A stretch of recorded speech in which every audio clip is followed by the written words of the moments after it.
ಶ್ರೀ ಶ್ರೀ ಅನುಷ್ಠಾನ ಮೂರ್ತಿಗಳಾದ ಪರಮಪೂಜ್ಯ ಶ್ರೀ ನಾಗುಮುತ್ಯ ಸ್ಟೇಷನ್ ಗಂಗಾಪುರವರು ಲೋಕ ಕಲ್ಯಾಣಕ್ಕಾಗಿ ರೈತರ ಏಳಿಗೆಗಾಗಿ ಇಂದಿನಿಂದ 41 ದಿನಗಳ ಕಾಲ ಮಹಾಮೌನ ಅನುಷ್ಠಾನ ಕೊಡುತ್ತಿದ್ದಾರೆ.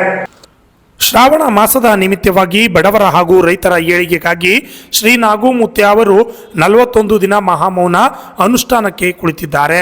ವಿಶೇಷ ಪೂಜೆ ಸಲ್ಲಿಸುವ ಮುಖಾಂತರವಾಗಿ ಮೌನಾನುಷ್ಠಾನಕ್ಕೆ ಚಾಲನೆಯನ್ನ ನೀಡಿದ್ದು ಕಂಡುಬಂತು.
Bureau report RJ32 Kannada news Kalaburagi.